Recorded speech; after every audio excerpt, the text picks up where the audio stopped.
15 см зузаантай байх хэрэгтэй. Тэгээд тэрнээс дээш бол 20 см тэр дулаалж болно. Дулаалга бол зузаатахгүй. Болов найдвартай болох нь тий.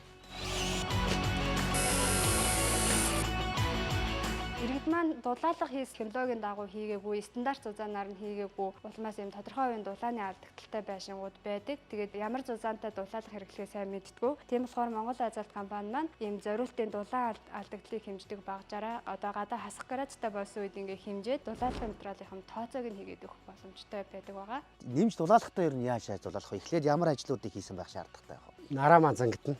Хөвөн чинь 60 см-тай болохоор 59 см хэмжээ аваад тэгээд 59 см зайтай араа модоо босгоод, банзуудаа босгоод араа маань зангидаад тэгээд хандаан бэхэлж өгөөд тэгээд зангидна да. Энэ болохоор ягаад ингэж ухаж хийсэн байна вэ гэхээр энэ дээр нь хөөсөн дээр нь тогтооход хэцүү. Тэгээд цаад хатуу нөгөө ханаа гаргаж ирж ягаад энд нь ингэж мод суулгаад тэн дээрээ болон төмрөө бариад тэгээд бэхэлсэн байгаа. Чулуу хүн гавтангаа босгоход энэ чинь хөндөй гарах учраас тэр хөндөй зайгуудаа чигжиж өгсөн. 5 см зузаантай хөөс байсан. Тэгээд наадталт нь 15 см чулуу хөнгөр дулаална. 15. Тэгээ нэмээд нийт дулаалга нь 20 см. 20 см дулаалга болох дулаалгатай болно гэсэн.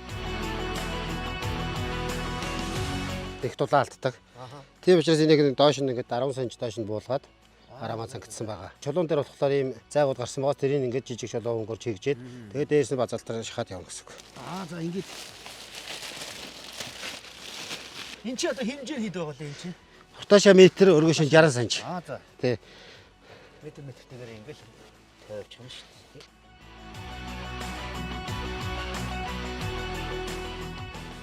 Дулаалгах чадвар нь их байх тусмаа дулаалга халаалт эрчим хүчний зардал хэмнэх нөхцөлийг нь илүү бүрдүүлж өгдөг байгаа. Санжин шахаж Тийм байгаа нэг гэсэн. тийм байна тий. Тий. Сул унахгүй.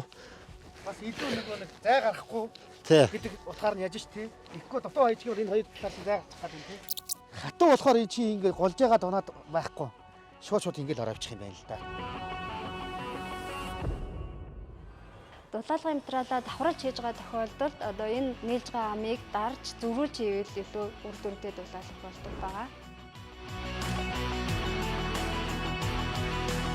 Метр квадрат санчлага. Энэ байшин дээр бол 170 бодол хөв орсон байгаа. 5 10 нийлээд тий 10 болж. Тий байшин болгоо өөр хэмжээтэй учраас тэр нь бол манай компаниас борлуулалтын алтан дээрээс очоод ийм хэмжээтэй байшин гэхээр тэдэн метр квадрат хөв орно, тэдэн бодол хөв орно гэж хэлээд л доо. Хөнгөхийн гадна талаар уур усгаарлагч. Чаалтан тий. За. Базаалт бүүл. Танаа өөрсдөө чи гаргадаг юм. Тий. Манай компани өөр.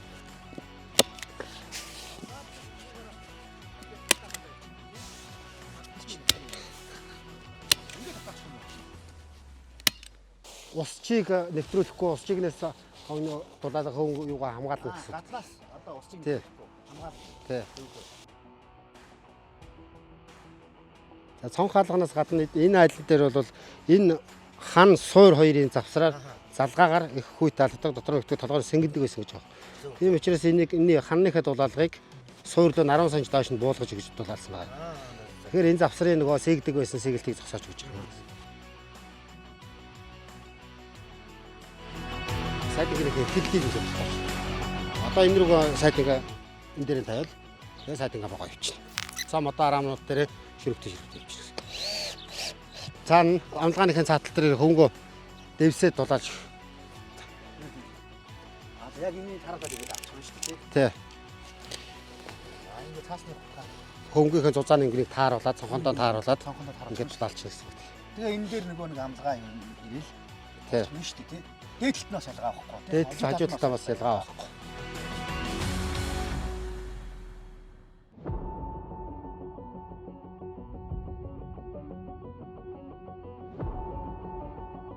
Ээлтэй ийм эко ийм чулуун хүн яг чулуунаас гаргаж өгч байгаа. Тэгэхээр хамгийн дулаалгын хамгийн сайн тохиромжтой материал болчиход байгаа юм. За энэ галж чадахгүй гэдгийг энэ хэлүүлээ бас тушаад өгдөө тийм. Яагаад гэвэл чи өөрөө чулуун учраас ямар ч асах юу байхгүй. Ийм л сайн дулаалгын материал одоо яаж дулаалахыг бол та бүхэнд үзүүлэлээд базаалт чулуун хүн сонгож дулаалгаа стандартын дагуу чанартай хийцгээе.